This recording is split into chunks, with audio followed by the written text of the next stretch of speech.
Welcome back. आज के इस वीडियो लेक्चर में हम लोग देखेंगे कि जेनेटिक मटेरियल डीएनए होता है या प्रोटीन। वैसे इसके लिए दो एक्सपेरिमेंट जो है किए जा चुके हैं। पहले एक्सपेरिमेंट का नाम है ग्रिफिथ्स एक्सपेरिमेंट और इस एक्सपेरिमेंट को ग्रिफिथ ने किया था 1928 में। लेकिन इसमें लोगों को विश्वास नहीं हुआ था कि डीएनए ही जेनेटिक मटेरियल है, इसलिए फाइनल प्रूफ किया गया है हर्शी चेज के द्वारा। और वही एक्सपेरिमेंट यहाँ पे हम लोग देखेंगे जिसका नाम है हर्शी चेज एक्सपेरिमेंट। और इस एक्सपेरिमेंट को 1952 में किया गया। अब ये जो हर्शी चेज का एक्सपेरिमेंट है इसको शॉर्ट फॉर्म में क्या बोल सकते हैं? Hershey chase experiment. इसके कई सारे नाम हैं, तो यहाँ पे देख लेते हैं क्या क्या नाम है। बैक्टीरियोफेज इन्फेक्शन एक्सपेरिमेंट, ये इसका एक नाम और हुआ।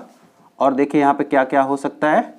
इसी को ट्रांसडक्शन बोला जाता है, या फिर इसको बोल सकते हैं वेरिंग ब्लेंडर एक्सपेरिमेंट। तो इस तरह से ये सब नाम दिया हुआ है। अब यहाँ पे जो एक्सपेरिमेंट किया गया था इन दोनों के द्वारा, तो इसमें ये था कि ये फाइनल प्रूफ था। तो यहाँ पर कैसा है point, this was unequivocal and final proof that the DNA is genetic material, not the protein। ये यहाँ पे कंडीशन है। अब इन दोनों ने क्या क्या अपने एक्सपेरिमेंट के लिए लिया था उसको यहाँ पे देख लेते हैं।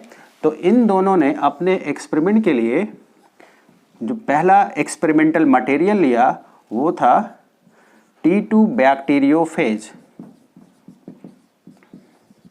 ये एक प्रकार का बैक्टीरिया को अटैक करने वाला वायरस है, यानी कि this is a bacterial virus. और जो दूसरा यहाँ पर लिया था मटेरियल वो था ई कोलाई बैक्टीरिया, और ये इसी बैक्टीरिया पर अटैक किया था।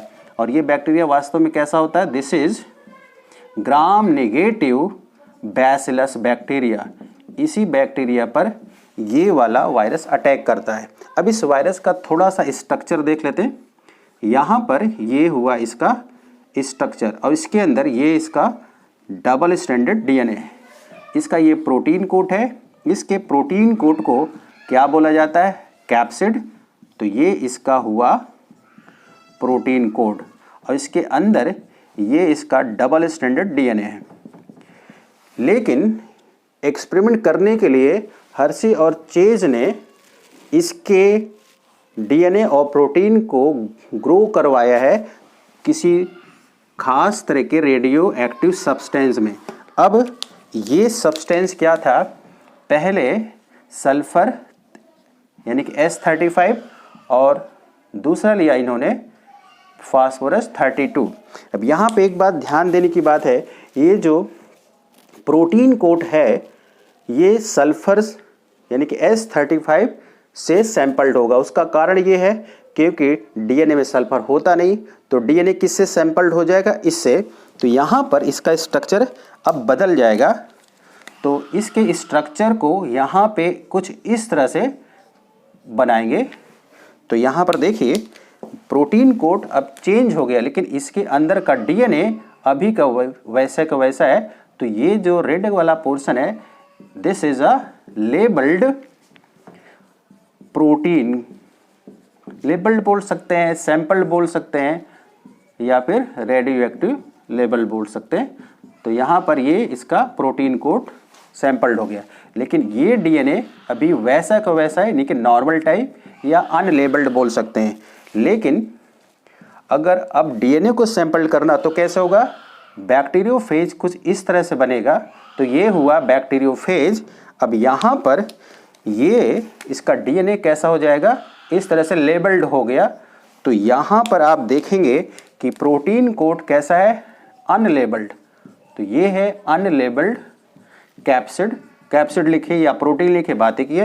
And this is a labelled dsDNA, ये कैसा है, लेबल्ड हो गया।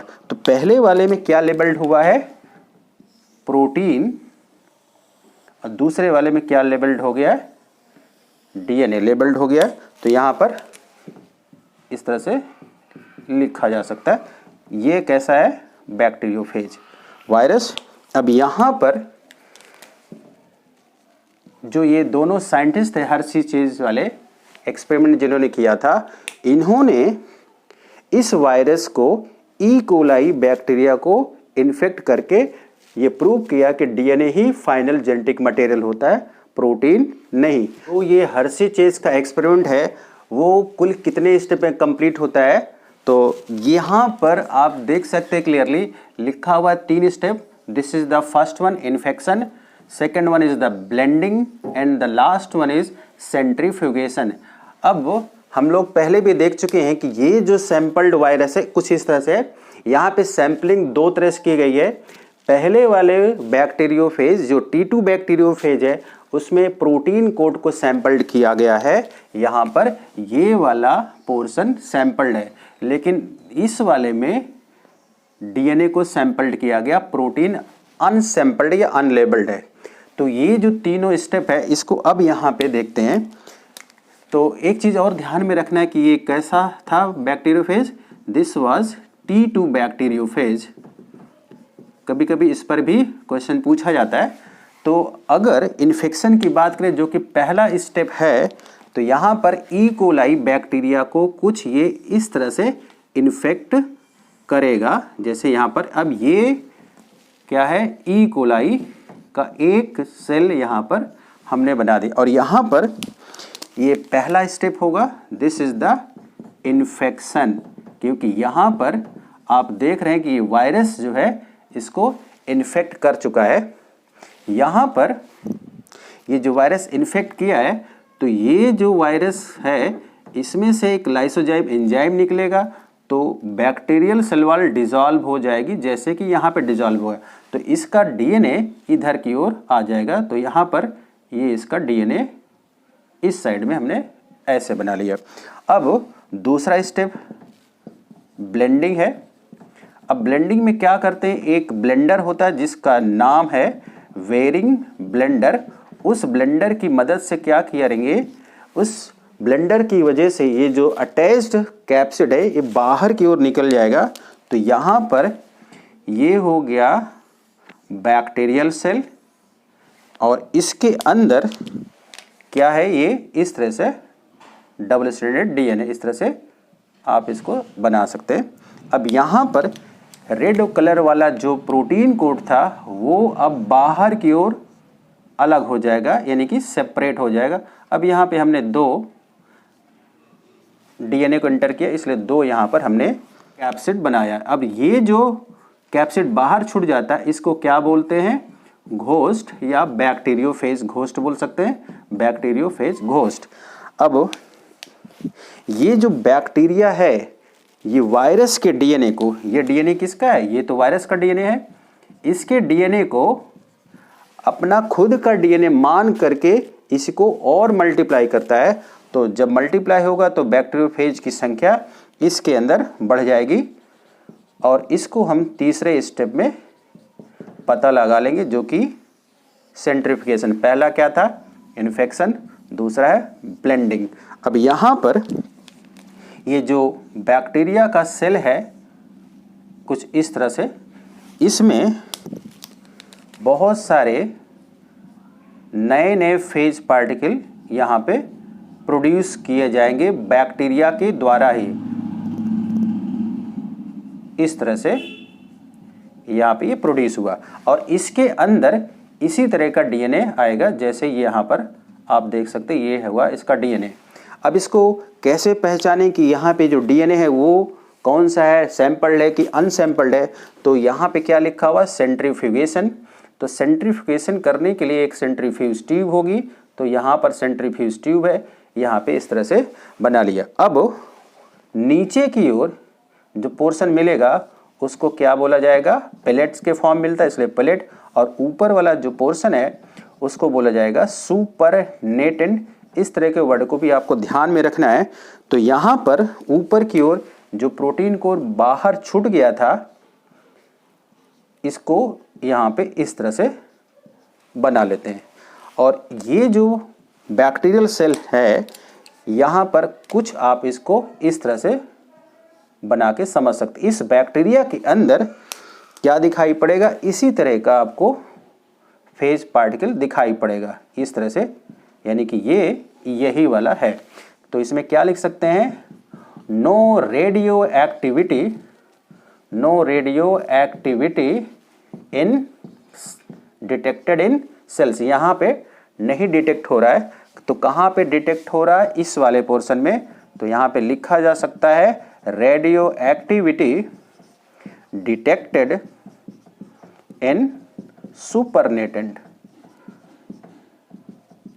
तो रेडियो एक्टिव कहाँ पर डिटेक्ट हो रही, इस वाले पोर्शन में, यहाँ पे नहीं। अब इसका जो दूसरा स्टेप है, जरा इधर की ओर देखते हैं कि यहाँ पर कैसे हो सकता है। तो वही स्टेप जैसे कि यहाँ पर पहला स्टेप था, इसने क्या किया, बैक्टीरिया को अटैक किया, यानी कि this is a infection experiment. तो इसका डीएनए यहाँ से एंटर करेगा और यहाँ से इस तरह से सेल के अंदर पहुँच गया। This is the viral DNA. अब यहाँ पर दूसरे स्टेप में क्या होगा, ब्लेंडर के द्वारा इसको जो अटैच्ड यहाँ पे कैप्सिड है उसको हटा लिया जाएगा। तो यहाँ पर देखिए